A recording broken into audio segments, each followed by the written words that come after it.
So you may not want to buy a CPU at all. If you're not aware of what's going on, this isn't the usual case of, oh, something new is going to come out, or this is too expensive, or this isn't fast enough.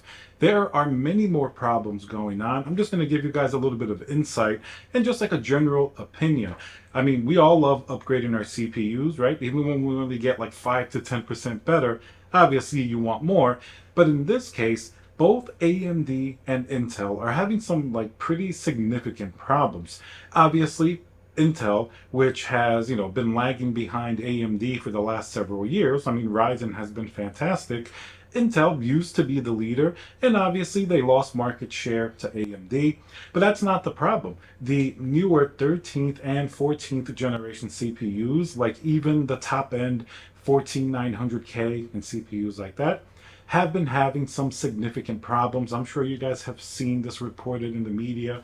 Even large operations that use these CPUs for, the like workstation like tasks, they say a lot of them are failing, and it's not something that seems to be so easy to fix through just, simple firmware or BIOS updates. Obviously, Intel has released a new microcode for these CPUs that should at least, improve some of these issues. Like, what happens if you don't have any update at all and your CPU is actually affected? Well, your CPU can degrade really fast and actually just, just break, just destroy itself over time.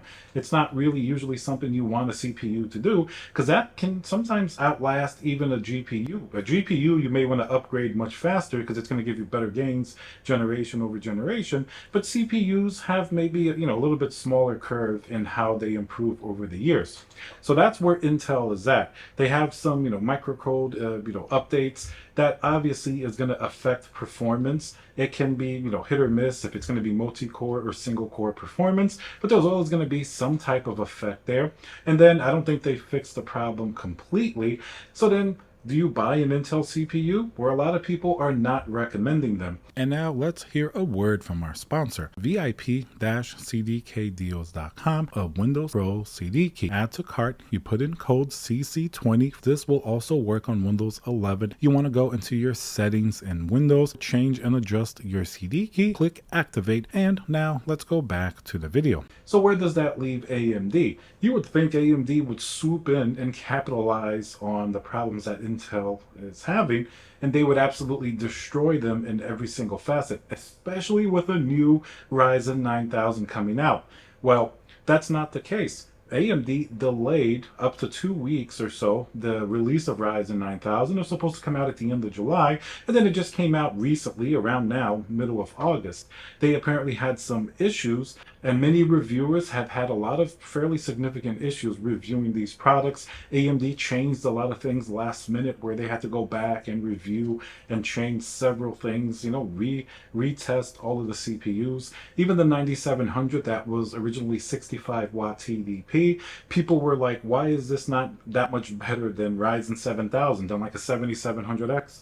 And then now it looks like AMD may update that TDP to over 100 watts. So that's going to be a pretty significant change. I mean, why didn't they just have the best out of the box experience with the release of Ryzen? It almost seems like it wasn't ready. So Ryzen 9000, I mean, I'm sure eventually it's going to work really well and it's going to be smooth, but the launch is a bit of a disaster and it doesn't give you any confidence at all. It's not like a no-brainer.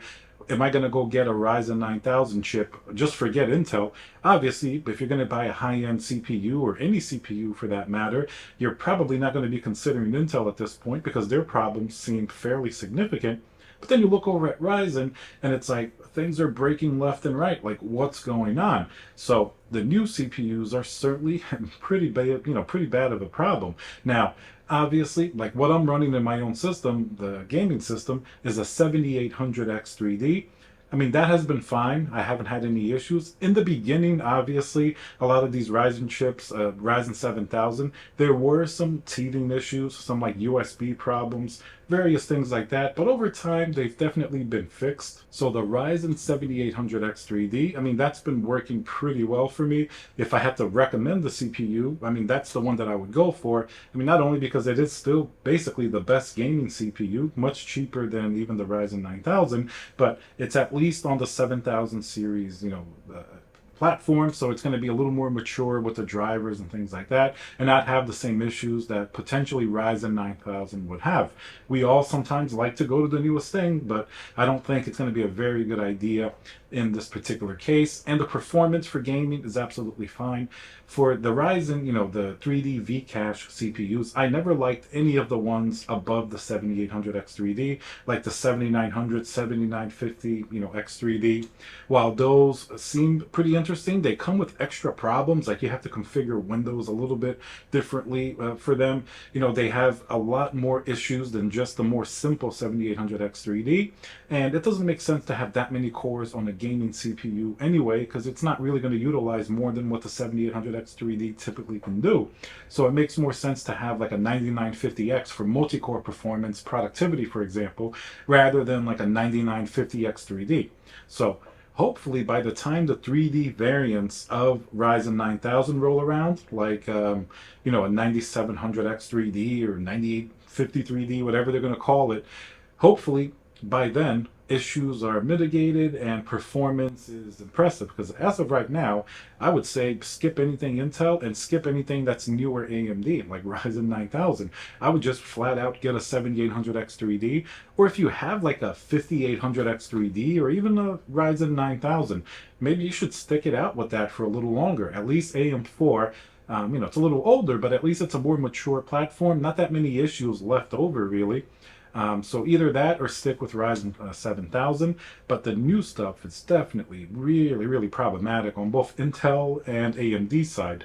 Like, what's going on here? I mean, how can they not figure out a CPU release? Is it, maybe you guys can tell me in the comments, like, there's nothing revolutionary really in Ryzen 9000. Why did they have so many issues? Like, why can't they've been doing this with Ryzen 7000? I mean, it's a drop-in upgrade. It's not like it's a whole new, Apple Silicon or something where they have to go from Intel to, to something different.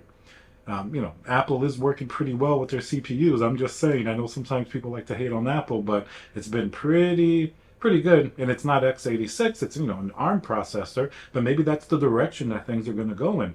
Maybe Apple and even the Snapdragon and things like Qualcomm, maybe those are going to be the future of computing. I know that in the Apple Silicon, especially because I do use one as well, performance is absolutely amazing. Like, you're talking about single core performance that beats, gaming CPUs, multi-cores getting up there, and they seem to be very, very reliable compared to what's going on with Intel and AMD with these like traditional CPUs.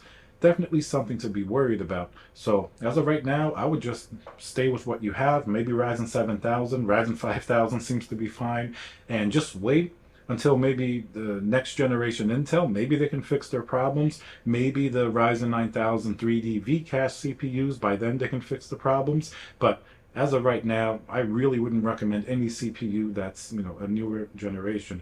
Probably better to go with something a little older and just keep what you have. Performance gains aren't really all that great anyway. You better, better to get maybe a newer GPU or even change your monitor out. Monitor will make a lot more of a difference in gaming. All right, guys, so remember to subscribe. Let me know what you think down below, and I'll see you guys on the next video.